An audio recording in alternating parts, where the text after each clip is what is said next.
Okay. Hi, everybody. Welcome back to my channel. This video is going to be probably a shit mess. Everybody's in bed. My husband decided to go to bed early, and I'm just not tired in the least. And I want to do a reaction video that is going to be completely out of left field, has nothing to do with anti-MLM, but it does have to do with one of my burning passions of what like shaped and molded me as a person. It's musical theater. Okay, so if you hate musical theater, just go ahead and click off now. It is fine. But I just want to talk about this movie musical that just came out on August 12th. And you're probably gonna be like, this girl is obsessed and insane. I know, but let me explain. Okay. For those of you who don't know my like full background, my first degree was a Bachelor in Fine Arts in Musical Theater. And I've talked about it a couple of times. When I was 3 or 4, I like very confidently proclaimed to my mother that I was going to be an actress and I was going to be on Broadway, or however I ended up saying it. And I never wavered from that. I'm really good at performance. I'm really good at acting. Or I was a good dancer. Like, I'm a good singer. Like, those were just like my strengths, and I loved to be involved in them. I took classes every time I could audition for something. There was nothing in my life that wasn't theatrical, which everyone watching this probably is like, yeah, no duh. Okay. So, you know, and then as I became an adult, I mean, I went to college for musical theater. I'm still very passionate about it, but I discovered that there was like a huge part of the act of actually going to New York and actively trying to be a Broadway performer that I didn't have in me. That was just not who I was meant to be. I was not meant to be someone who woke up at 4 a.m. to go stand in line for auditions, hope to be seen, and then when I was done maybe auditioning, then go work as a waitress or gig work or babysitting or nannying, and then go to work at a workshop at night and maybe sleep for like 3 hours. Like, that's not the life that I wanted, not to mention that New York is so expensive and my family was middle class. And once like the realities of what moving to New York to try to make it on Broadway meant, it wasn't like a huge disappointment. It was just like, well, I'm really good at other things too. And so I started leaning into those things, right? And it's funny because one of those like fun anti-MLM account or anti-MLM accounts likes to say I'm a failed Broadway actress, which is so funny because I literally never tried. Like, I literally never went to New York to even try. So like, good one. Anyhow. And also, what kind of pathetic insult is that to just say, oh, you're a failed Broadway actress? Like, you have nothing else to say except to try to insult someone for not doing the career choice they tried to do. Whatever. It's a terrible insult. So musicals are like what makes me who I am. I discovered who I am as a person because of musical theater. I think that it is one of the most beautifully rich art forms that exists. And I know that some people like my best friend does not like musicals, like cannot stand them, hates them. And I get that there are plenty of people who feel that way. However, I am not one of those people. I think that musicals beautifully portray everything that there is to know about life and comedy and just escape. Like, it's perfect. Okay. So I didn't even tell my friends, like, I'm in the middle of a conversation right now and I just started recording, so they'll just have to wait. Okay. So Netflix released on August 12th a movie musical that I had been pretty anxiously waiting for, called 13 the Musical. 13 the Musical was written, the music and lyrics were written by Jason Robert Brown. Jason Robert Brown is sometimes hailed as like our generation's Stephen Sondheim. His music is very complicated. His lyrics are very intricate. And when he writes a song, it is so believable. He writes emotion in a way that honestly I don't think we've ever seen since Stephen Sondheim. Okay, his lyric writing ability is unreal. But he also writes really complicated music, which is also similar to Stephen Sondheim. He's written such shows like Parade, which is about Leo Frank, who was a Jewish man from New York who married a woman in Atlanta, Georgia. And so everybody in Georgia was very bigoted towards him and prejudiced. And a little girl winds up dead, and the entire town decides that this Jewish man did it. And it's a musical around that. He wrote Songs for a New World, Bridges of Madison County, many others that I cannot even just think of right now. But he wrote 13 the Musical. 13 the Musical, when it originated on, did it even actually go to Broadway? I don't remember, but it was in the West End. And they have a cast recording that features Ariana Grande. I mean, if you look up Ariana Grande in 13 the Musical, you will almost not recognize her. Like she was a tween, probably 14, 15 years old, maybe even younger. So, sure, people grow up, but like, holy crap, you will not recognize her. Okay. 13 the Musical revolves around main character Evan Goldman. Evan Goldman lives in New York City. He's got like this great life. He's 12 years old. He's Jewish. He's getting ready for his bar mitzvah. And then his dad cheats on his mom with a stewardess. And they break up. Mom can't live in New York without dad's income, apparently. So they're moving to, in the stage production, Appleton, Indiana. And so his life is like blown up. He has to move from big time New York City to small town Appleton, Indiana, right? And he for this boy at the age of 12 going to 13, the bar mitzvah party is like the ultimate event that it has to be great. It's like what makes or breaks his life, right? Which we know in reality is not true. But when you're 13, like that absolutely is true. Like that is the big deal, that there are events. So like if you're not Jewish, the bar mitzvah, bat mitzvah is not going to be the big deal for you. But there are events that we have in our tween years that feel like they will make or break us. I absolutely relate with that. So he moves to this town, and the whole story is just around him navigating friendships, crushes. He makes friends at the beginning of summer when he moves with this girl Patrice, but she's kind of the nerdy girl, but they get along really well. But when he gets to school and he tries to make friends so that they'll all come to his bar mitzvah, he basically ditches her for the cool kids. So like we've seen that dynamic, right? We see all this. The main theme in 13, the stage production, is that these tweens are all about like, oh my God, we like each other. There's a boy, there's a girl, we like each other. And they like have this trope called the tongue, where that's like the first kiss, they're gonna make out for the first time. Not Evan and Patrice. The cool kid, his name is Brett. He wants to make out with this girl, Kendra. He wants to date her. He wants it to be their first kiss. And so like the whole like joke thread is like, here comes the tongue. Like they're going to do the tongue. Okay. Like, which is like a total tween thing to do, right? They're not going to call it French kissing. It's going to be the tongue or something else, like whatever. Here comes the tongue. Here it comes, here it comes. Here comes the tongue. Here it comes, here it comes. Here comes the tongue.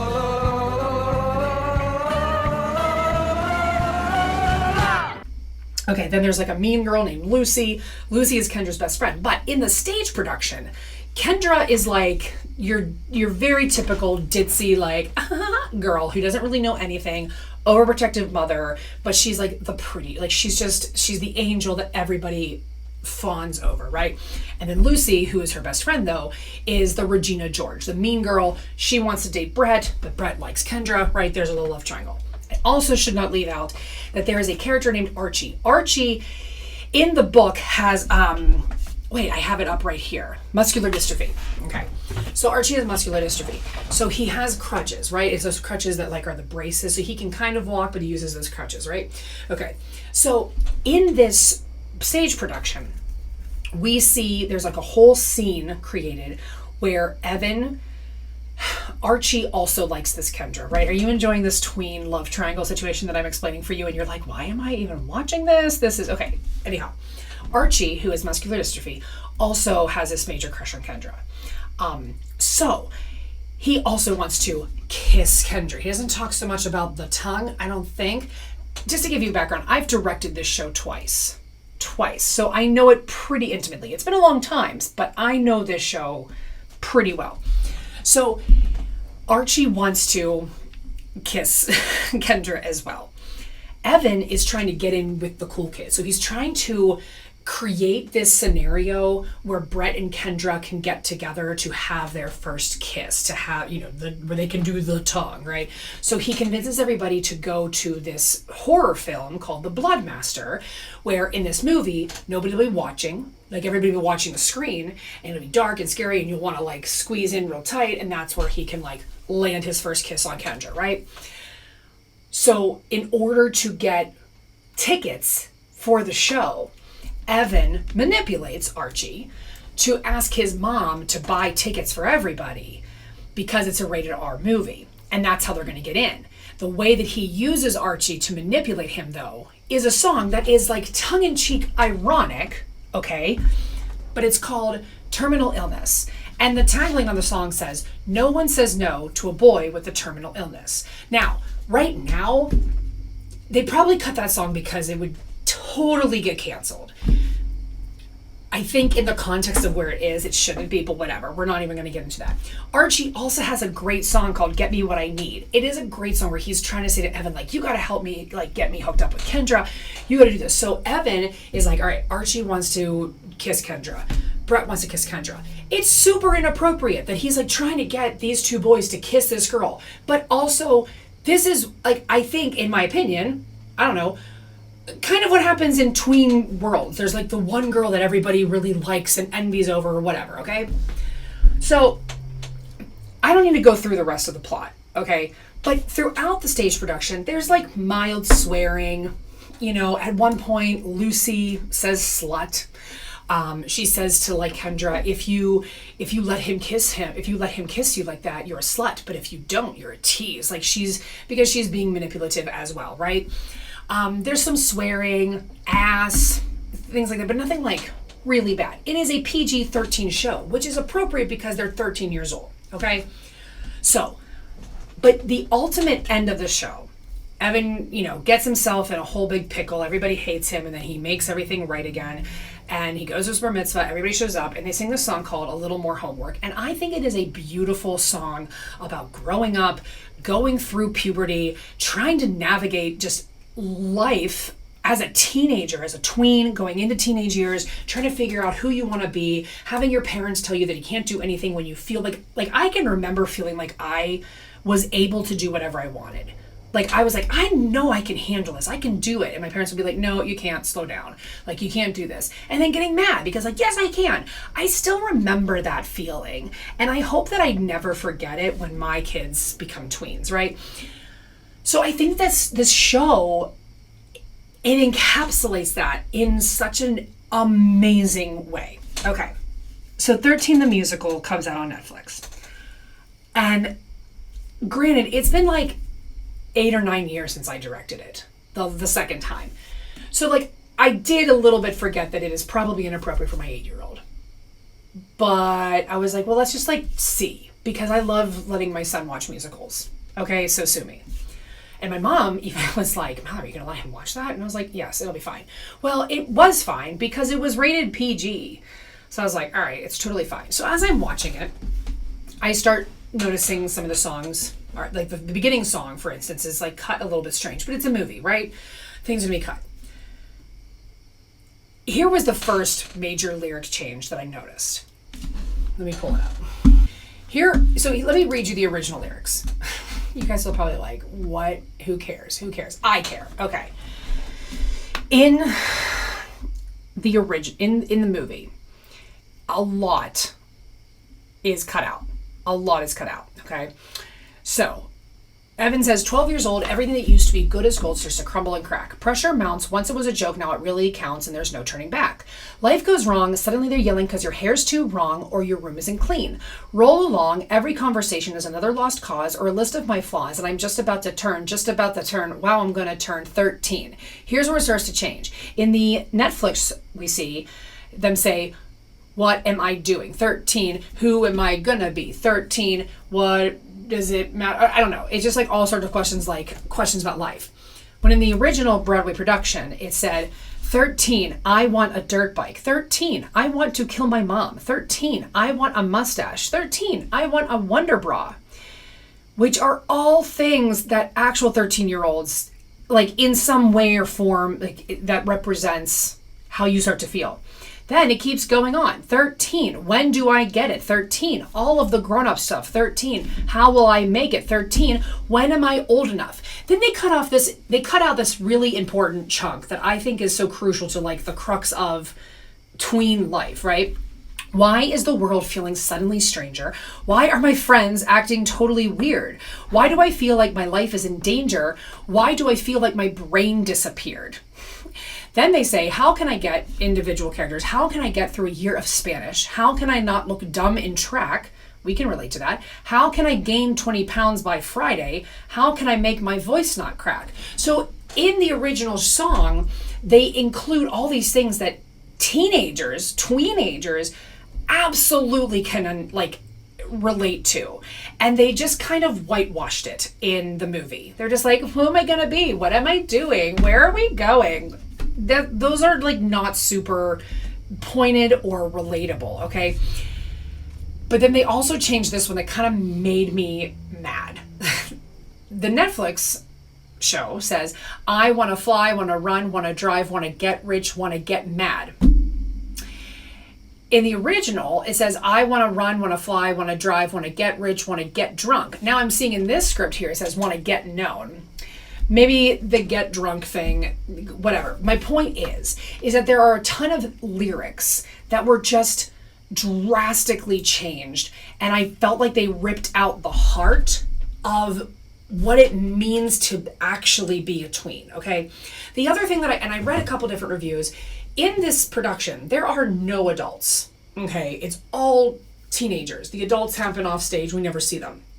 And somebody was like, why did they add the adults in? I think in a movie, you have to add the adults in. I think that their character arcs were boring. Deborah Messing plays the mom. I love Deborah Messing. I really think that she's adorable. And I mean, is she's like the world's greatest actress? No. Will she always be Grace? Yes. But I just really like her. Deborah Messing plays Evan's mom, and she wanted to be a writer, and she never became a writer. So now she's writing when she... whatever. I mean, it's the same trope of, I got married, I lost track of my dreams, I got divorced, now I'm doing my dream again. Okay, we've seen that a million times before. I would have liked to see her discover something new. That maybe she's like, I actually couldn't make it as a writer because I just couldn't hack it. But I discovered along the way that I'm actually really good at this thing. But they didn't apparently want to give any real arc to the adults in this movie, adaptation. Fine. So...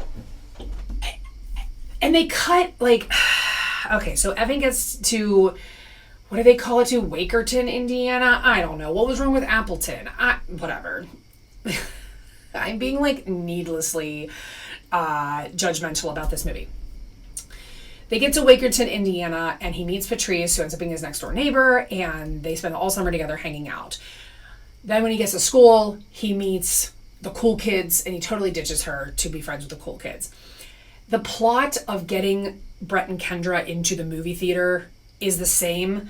It's a little bit different. They completely added a new song, changed the whole song. And that is where I think, apparently I did not have the tween experience that everyone else did. In my tween years, I would have never, ever told my crush I liked him. And I especially would have never said, I want you to be my first kiss. I, first of all, was not allowed to date till I was 16. So that whole scenario so in the movie, there's this, I mean, it's a great song. It's a new song. It's super catchy and really cool. But the scenario of these two kids, Kendra and Brett, being like, oh my God, all summer, all I could do is think about you, and I can't wait for you to be my first kiss, so let's sing about it, okay? Obviously, my problem is not that it's a song. My problem is that I have a hard time even believing that tweens would have this conversation. Shocked to my core to find out from my best friends, my husband, that tweens talked about this all the time. Was I in the group of like not good looking kids where nobody wanted to kiss me anyhow? Whatever. That's not my point. Just for me, in the production, in the original Broadway production, it was set up that Brett was talking to his boys like, oh, I really like Kendra. She's so cool and she's so pretty and I really want to give her the tongue, right? And Kendra was like, oh, I really like Brett. She's talking to her girlfriends. I really like Brett. He's so cute. And I think that we might kiss, and I think he might do the tongue. So both camps are talking about, how are you going to do it? What are you going to do if he does it? But they have not said to each other, we're doing this thing, right? So it builds up the suspension. It also builds up the tension, rather. The suspense, tension, suspension. It builds up this tension so that when we get into the movie theater, spoiler alert for the stage production, because 99% of you are probably never going to see it. Unless you're like middle school does it or high school does it for their musical. When they get to movie theater, they go to kiss, but Archie moves in, Kendra moves out because Lucy pulls her back, and Archie and Brett kiss. And it's like, this whole big, it would probably be worthy of getting canceled, right? Because these boys kiss and they're like, ah, but like, I feel like 13-year-old boys who are either not sure if they're gay or not gay, kissing unexpectedly would react that way. I think that anybody accidentally kissing the person they were not intending to kiss would react that way too, in any case. So it builds up more tension. And in the movie, they never get to kiss because the parents find out they're all there and they all come storming in the movie theater and remove them, okay? So that, it changed a lot of like the structure of the plot points and the motivations. It just changed a lot of that for me. The rest of it ends up playing out exactly like the stage production with maybe a few minor changes, but like big chunks of songs, like really good songs were cut. Specifically, the end of Act 1, there's a song called I'm Getting Ready, which I think is one of Jason Robert Brown's best showcases of how he weaves like melody lines together and his impeccable musicianship. And they cut it from like a 4.5 minute song down to 1 minute. And it just is so anticlimactic and just like, it just sucks. And they did have an extended version on the recording on iTunes, but they still changed Brett's part and Lucy and Kendra's part. It's just, I don't want to say that I don't want to necessarily say that I think that Kendra should have still played like ditzy and dumb, but it just makes it more believable. The whole dynamic between Lucy and Kendra is more believable in the stage production because Kendra's a little bit more aloof and just kind of like going with the flow, and Lucy is the puppet master. And in this, it just doesn't make a lot of sense because if Kendra's also smart and then they end up not kissing, and here's like where the little plot twist comes in, because after they end up not kissing in the movie, both shows, Lucy sweeps in and starts dating Brett. It's not clear to me how this really happens in the movie. So anyhow, they end up making up. They end up having their first kiss in front of the entire school, which I'm just like, is that a thing? Is that like a thing that tweens do, where they just have their first kiss in front of the entire school? I don't know. Basically, I am frustrated that this musical that I felt so perfectly encapsulated the tween experience of figuring out your changing body and your changing emotions and navigating social life in school was watered down to a PG version. Now, here's where I'm going to say my like praise of the movie. The kids in this movie, man, are freaking amazing. The kid who plays Brett, his name is Jaden McCready. I could listen, and here's how you would know him. He was the voice of young Simba in the live action remake. Jaden McCreary, or JD McCreary, however they put it. His voice, I could listen to this kid sing all day. Like, just so good. The redeeming number of the entire musical is Bad News. It's like very boy band, Boys to Men, doo-wop. I mean, these boys kill it. It is amazing. If you do nothing else but just watch that number, if you want to see like young kids who are just absolutely fantastic, that song is absolutely worth 4.5 minutes of your life. Like, just to watch young kids who are like, we know who we are, we can sing this song, we can dance, we are better dancers and singers than you will ever be, and we are basically 14 years old. And I'm like, I'm telling you, these boys are amazing. I love them. I love them. So at the end of the day, I highly recommend the movie. I think everyone should still watch it just because like it's fun and the music is fun. I just have so many bones to pick with how they watered it down. And at the same time, I'm glad it's PG because now my son can like be exposed to Jason Robert Brown at an earlier point in his life, because honestly, Jason Robert Brown for an 8-year-old is never going to be appropriate. There's no musical that I can think of right now. Like, I'm not going to let him listen to Bonnie and Clyde. No, Bonnie and Clyde is Frank Wildhorn. Whatever. The point I'm saying is, movie musicals are absolutely imperfect. But at the end of the day, I would rather have an imperfect version of a movie musical exist, because now there are more young kids who are going to watch these young kids perform. Because here's the thing, my son, he's 8, other 13-year-old kids who maybe have never heard of 13 the musical or seeing it on Netflix, they're gonna love it. They're gonna be like, this is amazing. And now they're gonna wanna maybe do theater or at least be more involved or go see more shows. So even when movie musicals are imperfect in our eyes in the comparison to the original, it is still drastically important that they exist, because we need our young people. I sound so old when I say our young people. We need our young people to